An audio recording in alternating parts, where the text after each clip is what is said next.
आज की इस वीडियो में हम बताएंगे कि रमजान के महीने में शिया औरत के साथ खाना काबा में ऐसा क्या मुजज़ा पेश आया जिसने पूरी दुनिया के रोंगटे खड़े कर दिए। दम्माम सऊदी अरब का ऐसा शहर है जहां शिया लोगों की तादाद 80% है। ये इस कदर अमीर लोग हैं कि पूरी दुनिया में इनके कारोबार हैं। इसके साथ साथ कुछ गरीब लोग भी हैं। दम्माम में ही तैबा ऐसा इलाका है जहां शिया की तादाद 100% है। इस जगह के लोग तेल के कारोबार से मुंसलक हैं। इस इलाके में अबू अहमद नामी एक शिया था। वो इस इलाके का सबसे गरीब तरीन आदमी था। उसके पास एक ट्रक था। वो इस ट्रक को चलाकर गुजर बसर करता था। यूं कहना बजाना होगा कि यह ट्रक ही उसकी कुल दुनिया थी। इस आदमी की 4 बेटियां थीं। एक दिन अबू अहमद ट्रक पर कोई चीजें लोड करने के बाद रियाज जा रहा था कि रास्ते में उसे एक नौजवान ने इशारे से रोका। नौजवान का ताल्लुक पाकिस्तान से था। पहट्टे पुराने कपड़े देखकर अबू अहमद को नौजवान पर तरस आया। उस नौजवान का नाम अफजल था। ये नौजवान भी ड्राइवर की नौकरी की तलाश में था। नौजवान का रियाज की कंपनी में टेस्ट था, लिहाजा वो रियाज जाने के लिए बैठा था। अबू अहमद ने गाड़ी को खड़ा किया। इसके बाद खाना खाया। इसी दौरान वो पाकिस्तानी अबू अहमद के पास आकर पूछने लगा, या शेख, आप कहां जा रहे हो? अबू अहमद ने जवाब दिया, मैं रियाज के अंदर सामान उतारने के लिए जा रहा हूं। उस नौजवान ने उसे बताया, मैं भी रियाज जाना चाहता हूं। क्या ये मुमकिन है कि मैं भी आपके साथ चला जाऊं? मेरे पास रियाज जाने के पैसे बहुत कम हैं, वरना मैं टैक्सी के जरिए चला जाता। अबू अहमद ने नौजवान को कहा, ठीक है, तुम भी मेरे साथ जा सकते हो। चुनांचा इसके बाद ये लोग रियाज की जानब रवाना हो गए। अबू अहमद ने नौजवान से पूछा, तुम्हारा ताल्लुक किस मुल्क से है और तुम क्या करते हो?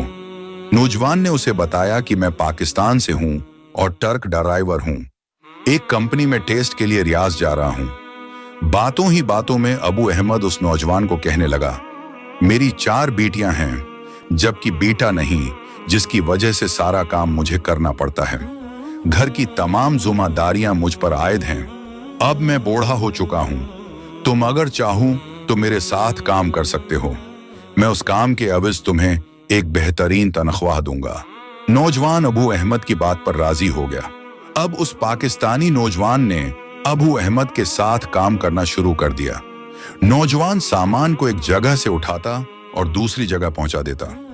हर महीने के आखिर में आता और पूरे महीने की रकम ईमानदारी के साथ अबू अहमद के हवाले कर देता।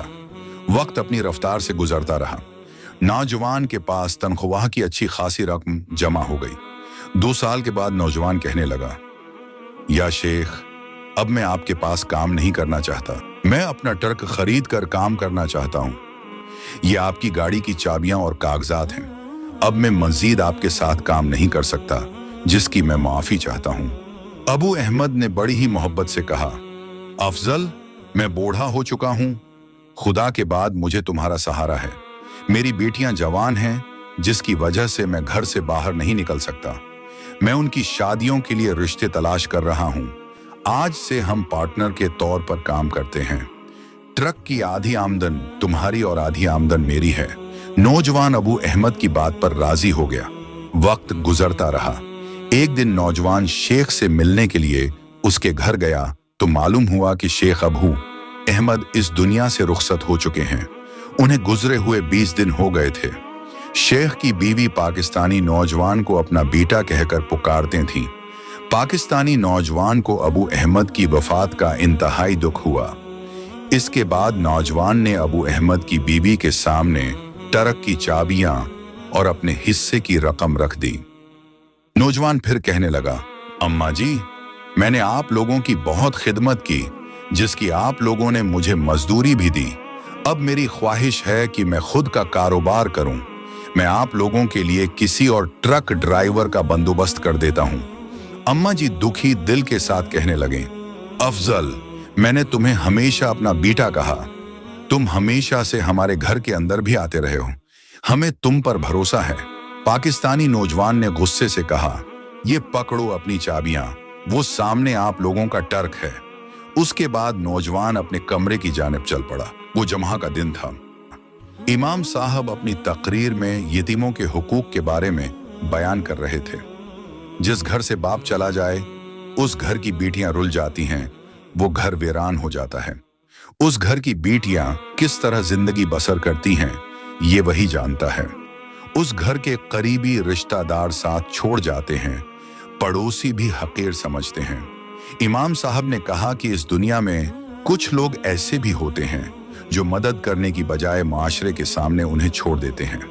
जो आदमी यतीम बच्चों का ख्याल रखेगा, उनके रहने सहने का बंदोबस्त करेगा, अल्लाह उन्हें कल क़यामत को बख्श देगा। उनके लिए अजर अजीम है। अल्लाह ने कुरान में फरमाया कि रिश्तेदारों, यतीमों, मुसाफिरों, करीबी लोगों, मुहताजों और इन सब के साथ जिनका तुम्हारे साथ ताल्लुक है, एहसान करो। अफजल को ऐसा लगा जैसे इमाम साहब ने ये बातें सिर्फ उसी के लिए कही हों। इसके बाद नौजवान ने जुमा पढ़ा और उसी बूढ़ी अम्मा के पास चला गया। उसने कहा कि मैंने इमाम साहब से यतीम का ख्याल रखने के बारे में बेशुमार बातें सुनी हैं। अब मैं उस वक्त तक आपके पास रहूंगा जब तक मेरी चारों बहनों की शादी नहीं हो जाती। वो बीवा औरत पाकिस्तानी नौजवान की बात सुनकर बहुत खुश हो गई। अब पाकिस्तानी नौजवान ने उस बीवा औरत को अपना कफील बनाया। उसके बाद उसी के नाम पर कारोबार शुरू कर दिया। अल्लाह ने बरकत डाली, नौजवान का कारोबार चल निकला। दमाम के अंदर उसकी एक ट्रांसपोर्ट कंपनी बन गई। इसी दौरान बीवा औरत की 2 लड़कियों की शादी भी कर दी गई। अफजल को सब लोग शेख का बेटा कहकर पुकारते और उसका एहतराम करते। एक दिन बीवा औरत ने कहा, तुम कई सालों से हमारे साथ रह रहे हो, मैंने तुमसे अच्छा और नेक इंसान नहीं देखा, लिहाजा मैं अपनी बेटी की शादी तुमसे करना चाहती हूँ। पाकिस्तानी नौजवान ने रजामंदी का इजहार कर दिया। यूं बेवा औरत की बेटी की शादी पाकिस्तानी नौजवान से हो गई। वक्त फिर गुजरता रहा। दोनों की शादी को 4 साल का अरसा हो गया, मगर ये औलाद जैसी नेमत से महरूम रहे। सऊदी अरब के महंगे से महंगे डॉक्टरों के पास गए, मगर कोई इफाका ना हुआ। दोनों की रिपोर्ट बिल्कुल दुरुस्त थी। 2020 के रमजान का महीना था।